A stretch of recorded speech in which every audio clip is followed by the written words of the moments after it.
Então, nesse bloco nós vamos falar da ansiedade. A ansiedade ela é um componente cognitivo. Trata-se de um estado de debilidade em função de um fator real, um episódio, uma situação ou algo de cunho imaginário. Não necessariamente a ansiedade ela é uma experiência negativa. A ansiedade ela pode ter um aspecto positivo, muito mais próximo àquilo que a gente chamaria de sentimento de medo, como um elemento, uma ferramenta de proteção da vida diante de uma situação real de perigo, onde prepara o indivíduo para enfrentamento ou para fuga.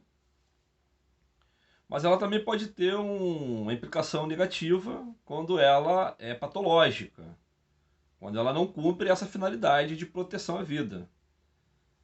E acaba paralisando o sujeito diante da sua existência, sua vivência. É claro que a ansiedade ela tem como substrato o medo. Uma situação concreta, objetiva, em que se experimenta o sentimento de medo, ah, ao se perdurar, ao se intensificar, isso pode ser transformado numa ansiedade. De modo que o medo é um sentimento que tem uma curta duração e está relacionado a um fato objetivo, a um fato concreto. A ansiedade, por outro lado, não. Ela pode ser iniciada pelo medo, relacionada a um fato objetivo, a um fato concreto, mas ela é intensa e muito mais durável, muito mais duradoura.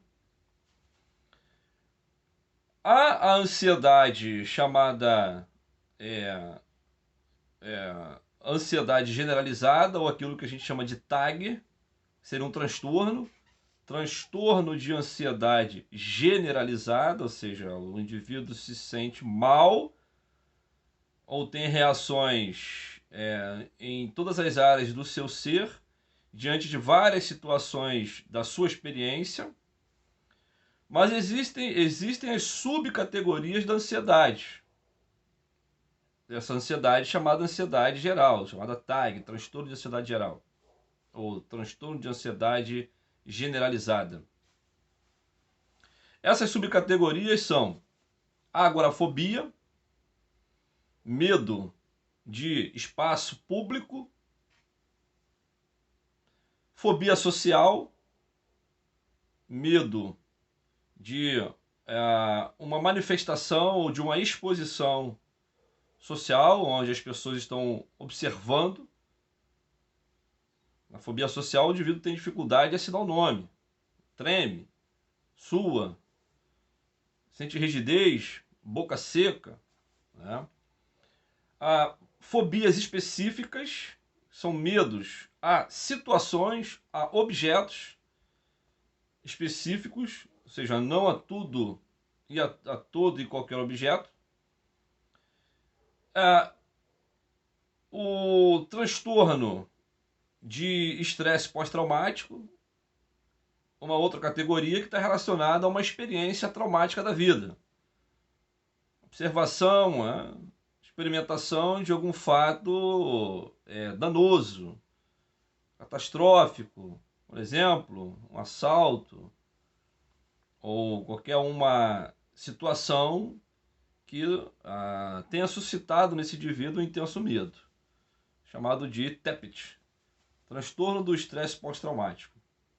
Tem também o TOC, o transtorno obsessivo compulsivo, que é uma outra categoria da ansiedade também.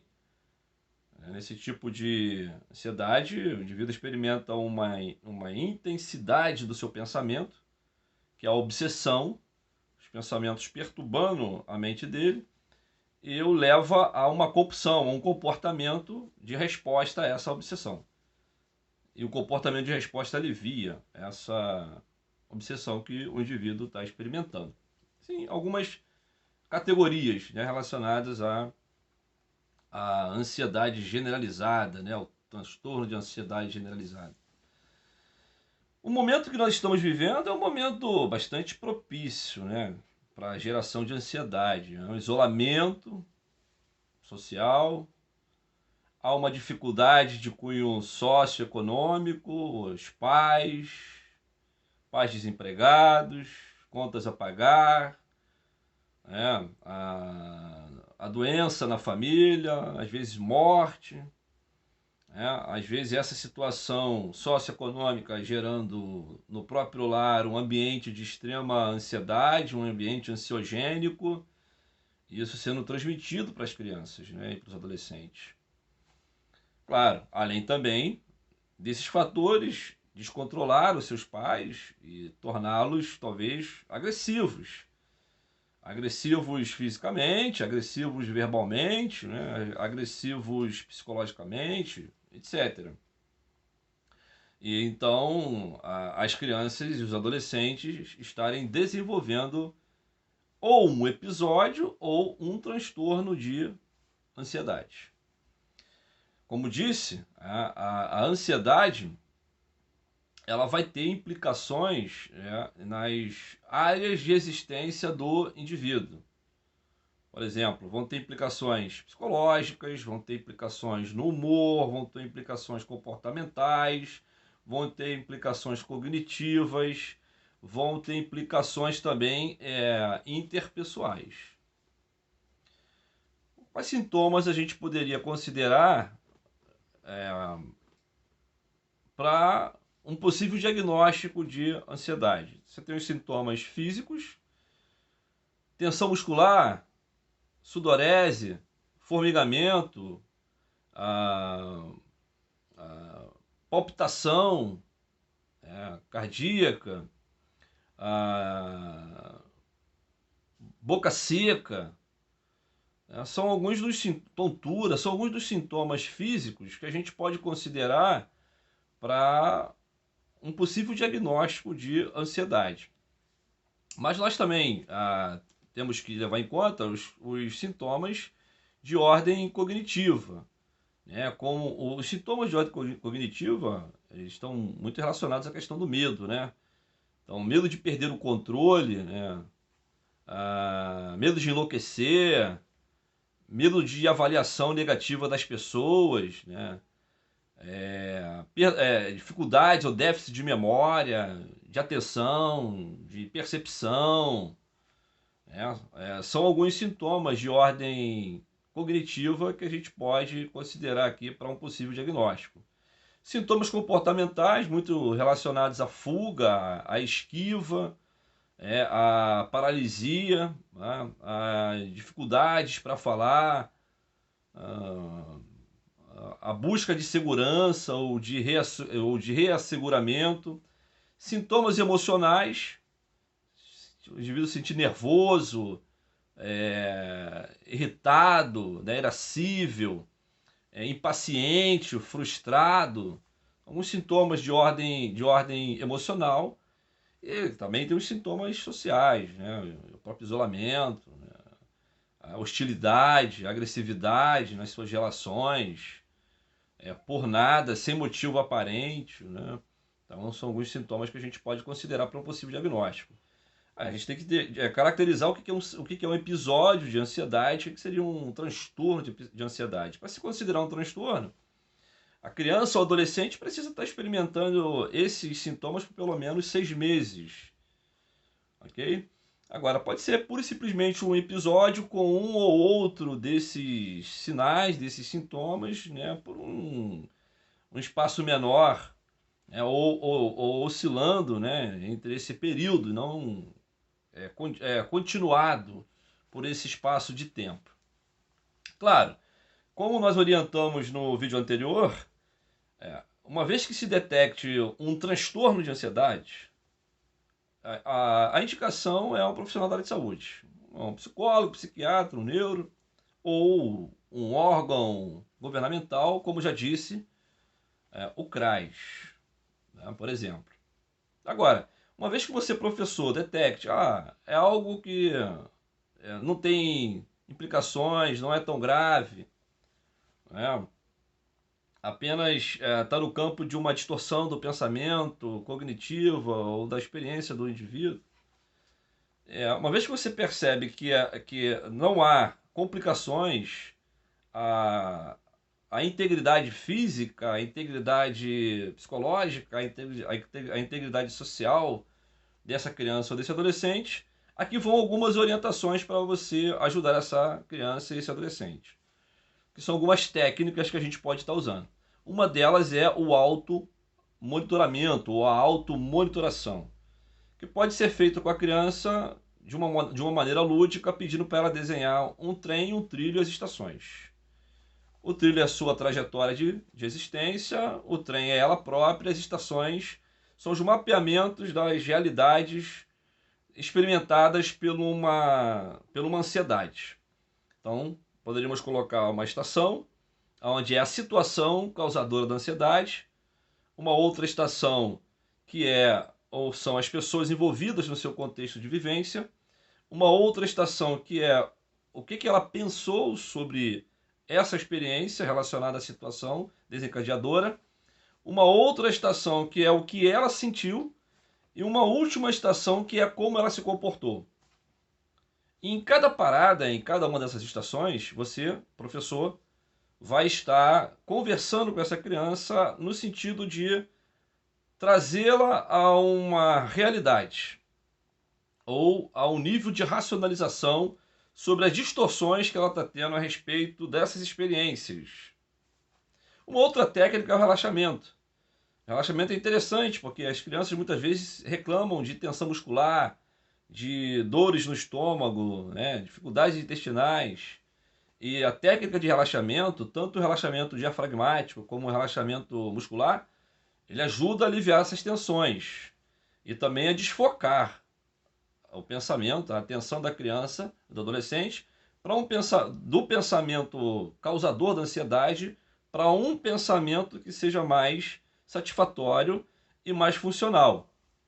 Além também de uma função importante do relaxamento é de ativar o sistema nervoso autônomo, e que vai ajudar a equilibrar a produção de taxas de neurotransmissores, tanto para o relaxamento quanto para a ansiedade. Uma outra técnica é a dessensibilização sistemática.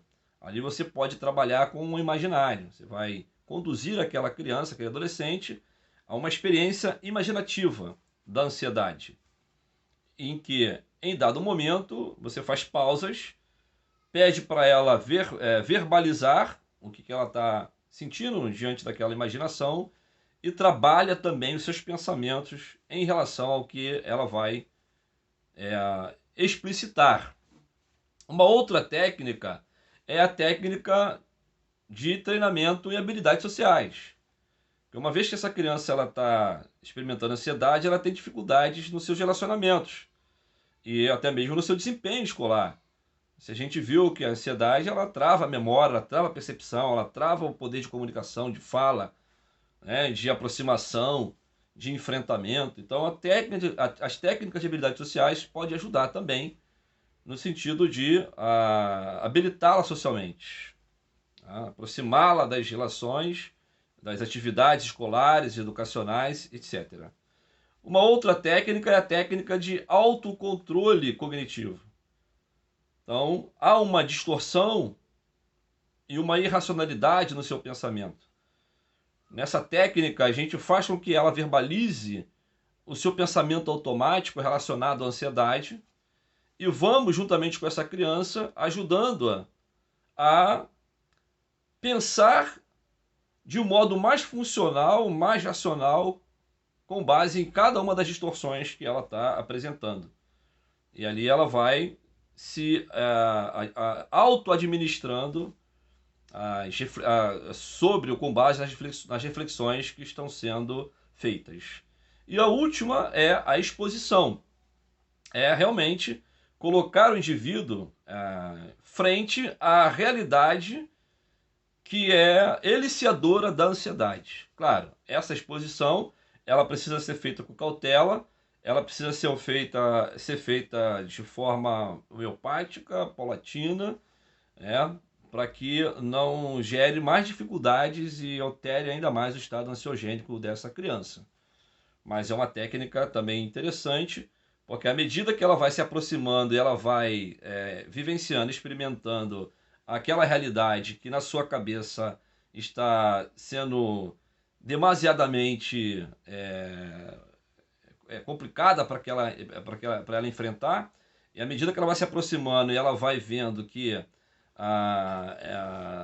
aquela realidade, de fato, ela não é tão, vamos dizer, ela não é tão catastrófica e tão danosa como ela estava pensando, e ela vai ganhando mais confiança, mais autoconfiança, ela vai vencendo os seus medos, até que chega um momento em que ela, de fato, consegue administrar e se relacionar perfeitamente com o objeto alvo de uma possível ansiedade. Então, gente, é isso. No próximo bloco, nós vamos falar de transtornos disruptíveis. Também muito relevante para a gente pensar o manejo com as crianças e adolescentes no contexto educacional. Até já!